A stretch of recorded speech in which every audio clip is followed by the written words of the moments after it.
If you're a kid, please make note of this. It's for your own good.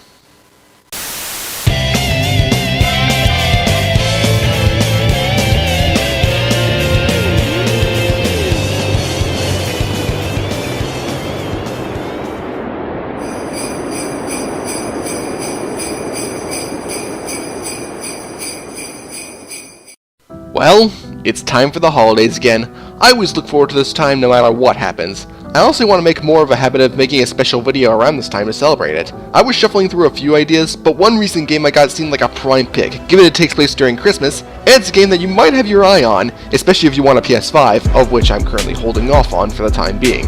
And that game is Spider-Man Miles Morales. Now, I've talked about the Spider-Man game on PS4 quite a few times, so if you really want my thoughts on that game, I think it's one of the best superhero games ever made, and one of the best games on the PS4.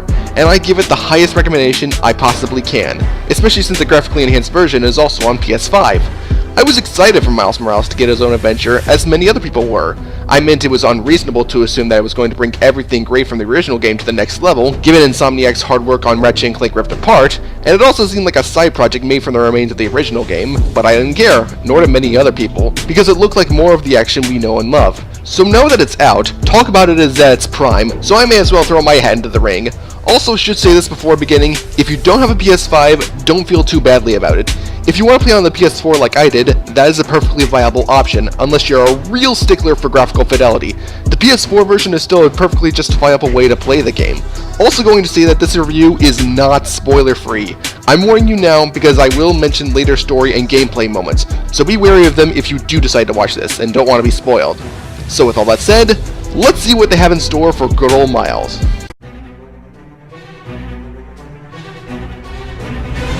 A year has passed since the last game, and New York is celebrating Christmas. Yeah, go figure. And Miles Morales is happily celebrating with his mom and friends Ganke Lee and Finn Mason, on top of continuing to be an apprentice Spider-Man to Peter Parker, of which he successfully proves that he's pretty capable after an encounter with the Rhino that knocks Peter out for a bit. Because of this, Peter fully believes that Miles is strong enough and decides to leave New York in his care while he goes away with Mary Jane on a trip to Symkaria. It's alluded to in the last game's DLC, and here we see it in full force. I like continuity. But the seeds for things to get weird come in the form of Roxxon, a company that wishes to offer peace and power to New York through the usage of a substance called Nuform, which is highly reactive and could potentially kill people and rupture places if not kept in check. Yep, not suspicious in any way, eh, Simon Krieger, you trustworthy, not evil businessman who bears a strong resemblance to Topher Grace in Spider-Man 3? Ooh, my spider sense is tingling. So as the celebration and a political rally for Miles' mom, Rio Morales, get underway, another organization called the Underground arrives to expose Roxxon for the corrupt company it truly is by using Nuform's power to cause mass attacks, in which they don't care if innocent civilians get caught in. So yeah, they gotta go. But during the first encounter with them, it's revealed that the one in charge, the Tinkerer, is actually Finn Mason, who has a long history with Miles and even just had Christmas dinner with him. This story is not taking long to get all the important stuff out of the way, I'll give it that. So the basic gist is revealing why both Roxxon and the Underground are a problem, and stop them from potentially causing untold amounts of destruction. And from this, you might think that there are a lot of repeats, and yeah, you're kind of right. The Underground isn't that far off from what the Demons were last time. Roxxon pretty much fills in Sable's shoes, except with a villain with a ton of grown-worthy villain tropes instead of Paragon, and Nuform basically substitutes Devil's Breath. You'll definitely notice the similarities, but it doesn't get too distracting thanks to the one key thing that really strengthens it: the growth of Miles himself. He hasn't been a Spider-Man for that long, and is suddenly burdened with a lot now that Peter's away. The city doesn't respect him as much, in fact some people are outright jerks to him, but then when he finds out about Finn leading the Underground, sure, it's something that you can easily see coming, but it does create a lot of emotional baggage, and does make for interesting choices Miles has to make. He's a lot more inexperienced, and his growth is the big hook in this story. I mean, it is upheld by some more things, like Finn's motivation being completely understandable, and how it conflicts with Miles and his ideals, how this also involves Miles' Uncle Aaron, who is secretly the Prowler, and just how this could hurt those he loves, given his father's fate in the last game. That's what makes this plot so meaningful. The writing for the most part is very good, managing to balance good fun with some more serious turns, and slipping in some commentary that I feel is relevant now more than ever. Also, thank crap that we don't focus on Simon Krieger for the whole plot, because while he serves his purpose, he is such a generic villain who just wants whatever he can scrounge up. Whenever we do bring him into the picture, he honestly drags things down for me. Not a lot, but enough to take notice. Finn, however, I feel is much better. The twist was obvious, but it's clear to identify the emotional struggles. She has a perfectly valid motivation of losing her brother to Krieger trying to shut down Nuform, and she perfectly shows herself as a capable threat, and boosts the stakes of the story. It's a good alternative take on Dr. Octopus from last time, and I welcome it. Despite the amount of repeats and obvious things you can tell coming the moment they happen, Miles' personal struggles and what is built around it honestly makes this plot for me, and for a game like this, I quite enjoy it.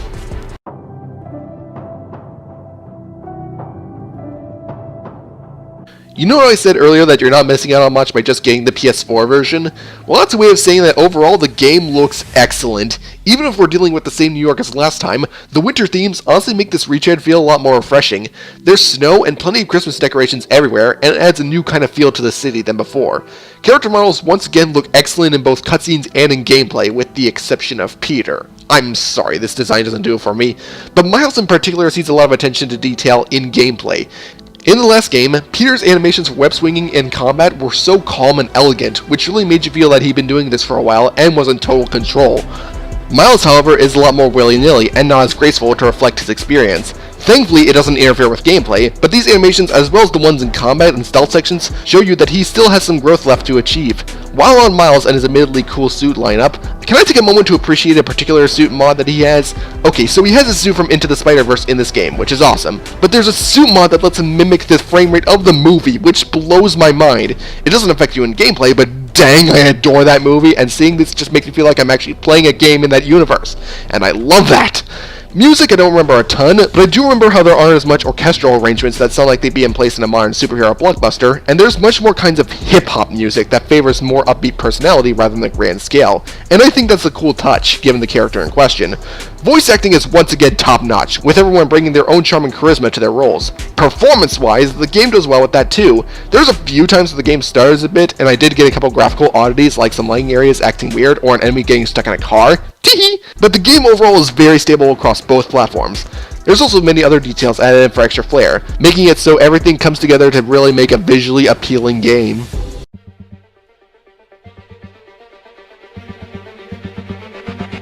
You're in the spider suit again, so what do we have here? Well, I'll say this. If you've played the last game, which you should if you have not, you'll know what to expect. Miles is capable of a lot of things that Peter could do last time, and even starts with a couple more of the convenient abilities available from the start, like shooting web when doing a perfect dodge and swing kicking. But there are a number of things that do differentiate him and show how much he has left to learn. He only has access to 4 gadgets here, and only the web shooter makes a return. These gadgets are still handy, but Miles doesn't have the arsenal Peter had, which also means no impact web. The amount of suits and suit mods have also shrunk considerably. While the mods are useful and there are a selection of awesome suits, there's not as much here. However, what he lacks in these, he makes up for in 2 new abilities.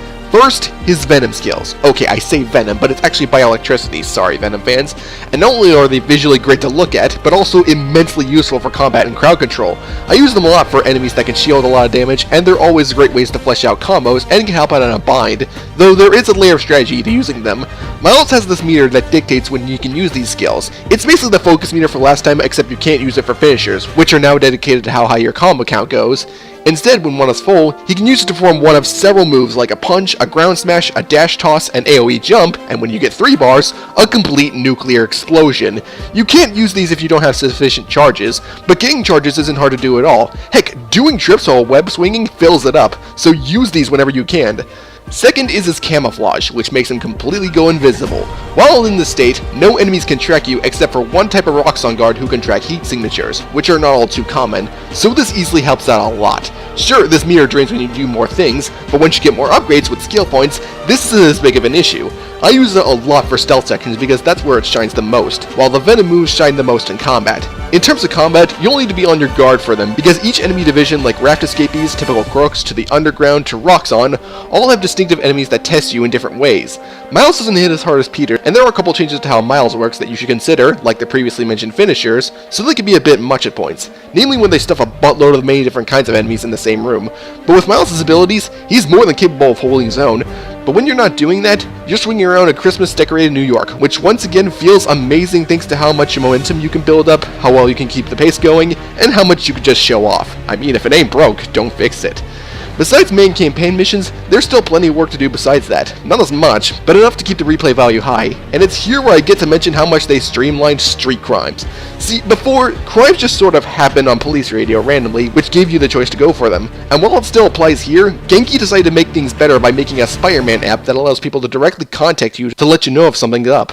I mean, the kinds of street crimes aren't too different from last time, but Genki's Spidey app honestly makes completing the crime quota so much less monotonous, on top of not needing to do as many to meet that quota, so thank you for that. Aside from crimes, there's also various side missions you can do to help the locals, various training stations that Peter laid out for you to perfect your spider skills, various collectibles lying out in the open for you to collect, and sound hunting missions that Aaron laid out for you.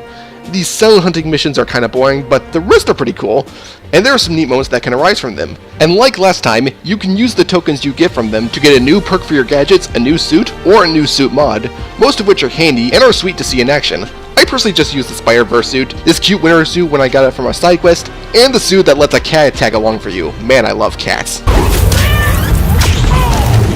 There is plenty here that is worth the extra playtime, and the game overall keeps the core foundation of the first game and makes something else out of it. I'm really sorry that I kept on comparing this game to the original 2018 Spider-Man game, but I do have a reason for that. I really don't have that many problems with the game aside from a couple small presentation issues and a few annoying moments, but there is one thing that kept on nagging me throughout my playthrough. But I suppose we'll have to switch to the final verdict segment for me to say it.